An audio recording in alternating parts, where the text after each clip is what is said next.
अस्सलाम वालेकुम। The ऑफपोस्ट official के साथ मैं हूं मोहम्मद हफीज़। आज हम डिस्कस करेंगे बहुत ही होलनाक, दर्दनाक, खौफनाक और लर्जा देने वाले ज़िलज़ले पर जिसने हिट किया है टर्की और सीरिया को, और जिसमें अब तक 5000 से ज़्यादा लोग जाँ बहक हो चुके हैं, सैकड़ों ज़ख्मी हैं और रेस्क्यू एंड रिलीफ ऑपरेशन अभी भी जारी है। आज हम ये भी डिस्कस करेंगे कि ज़िलज़ले क्यों आते हैं और टर्की हमेशा से टारगेट क्यों रहा है इन ज़िलज़लों का।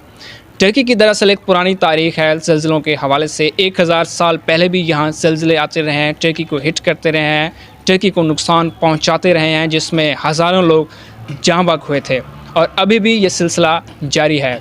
सोमवार की सुबह टर्की के शहर गाज़ियान्टेप में 7.8 शिद्दत का ज़िलज़ला आता है। एक शॉक वेव्स आती हैं ज़िलज़ले की, जिसमें बहुत सा शहर मलियामेट हो जाता है, तबाह हो जाता है। बहुत सी बिल्डिंग्स, लोग सुबह सवेरे अपने बिस्तर से उठ रहे होते हैं, तैयारी कर रहे होते हैं दफ्तरों में जाने की, ऑफिसेज़ में जाने की। जब ये ज़िलज़ला आता है तो हर कोई अपने कारोबार के लिए तैयार हो रहा होता है, लेकिन जब ये इस ज़िलज़ले की शॉक वेव्स आती हैं तो पूरा शहर दहल कर रह जाता है और हर जगह पर कोहराम मच जाता है। बिल्डिंग्स मलियामेट हो जाती हैं, जो कि बड़ी बड़ी बिल्डिंग्स थी, बड़ी बड़ी स्टोरीज़ थीं, और बहुत से लोग उनमें नीचे दब जाते हैं, बच्चे, बूढ़े, औरतें।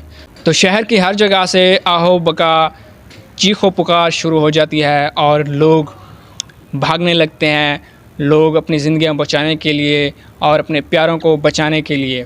इसके बाद एक और दूसरी वेव्स आती है, शॉक वेव्स आती है kahramanmaraş में, जो कि टर्की का शहर है और ये प्रोविंस भी है और ये भी बड़ा शहर है।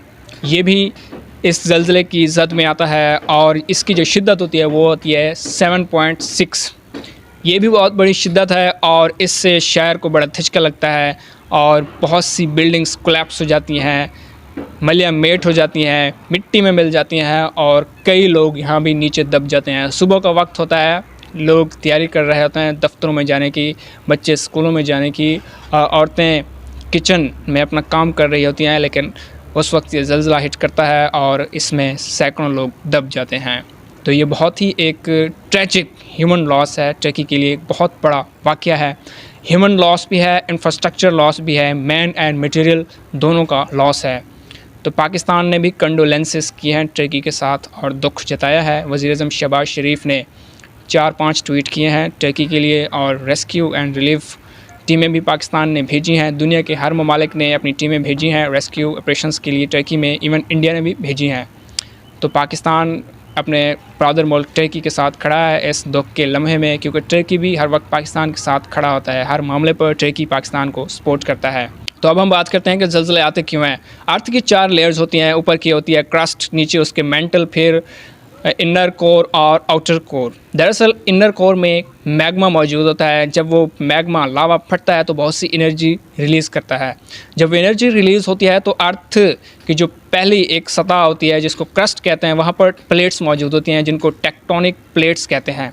जब एनर्जी उन टेक्टोनिक प्लेट से टकराती है तो उनमें हरारत पैदा होती है, वो प्लेट्स आपस में टकराती हैं।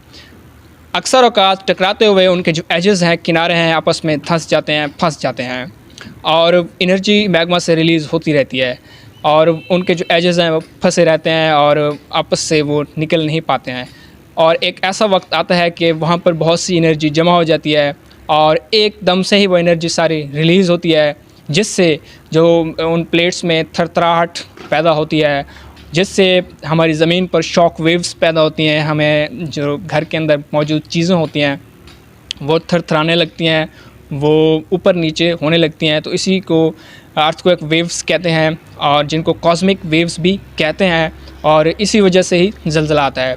दरअसल ज़िलज़ला आने की 4 वजूहात होती हैं। पहले तो ये है कि जो टेक्टोनिक प्लेट्स होती हैं, इनकी मूवमेंट की वजह से ज़िलज़ला आता है। जब ये हरकत करती हैं आपस में, इनके एजेस, किनारे जब आपस में धंस जाते हैं और आपस में ये जब धंसते हैं तो फिर ये जब सेपरेट होते हैं, अलग होते हैं, तो ज़िलज़ला आता है। दूसरी वजह यह है कि जब मैग्मा फटता है ज़मीन से तो ऊपर ये एनर्जी खारिज करता है और नीचे ज़मीन में खला पैदा हो जाता है। तो इस खला को भरने के लिए प्लेट्स जो होती हैं आपस में टकराती हैं और नीचे जो मटेरियल सारा फिर जाता है, तो ज़मीन में थरथराहट पैदा होती है, जिसकी वजह से ज़िलज़ला होता है।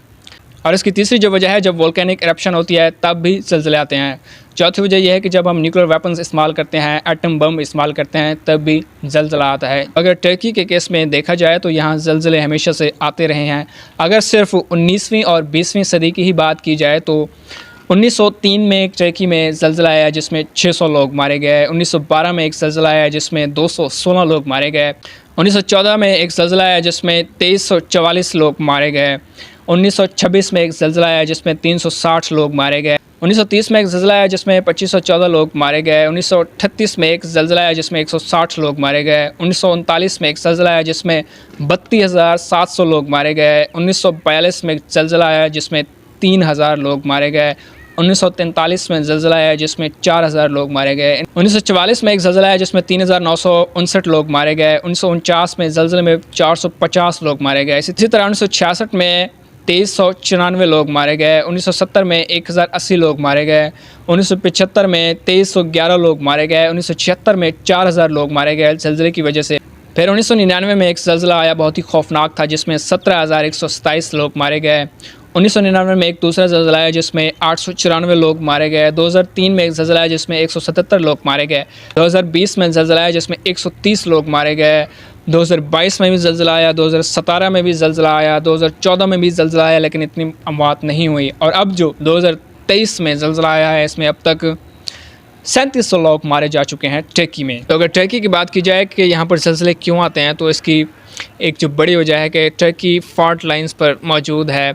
टर्की में जो एनाटोलियन प्लेट्स हैं, ईस्ट एनाटोलियन और नॉर्थ एनाटोलियंस, ये ऐसी प्लेट्स हैं जो ज़लज़ले के हवाले से बहुत ही ख़तरनाक हैं और यहाँ पर चांसेस हमेशा रहते हैं। ये प्लेट्स आपस में टकराती रहती हैं, मूव करती रहती हैं, इनमें लर्जिश थरथराहट पैदा होती रहती है और ये एक ऐसा रीजन है जहाँ पर हर वक्त ये चांसेस होते हैं कि किसी भी वजह से और किसी भी वक्त यहाँ पर ज़लज़ला आ सकता है। इसलिए हमेशा से ये एक तारीख़ रही है टर्की में कि किसी भी वक्त ज़लज़ला आ जाता है। और अब ये जो ज़लज़ला है ये बहुत ही भयानक है, बहुत ही खौफनाक है।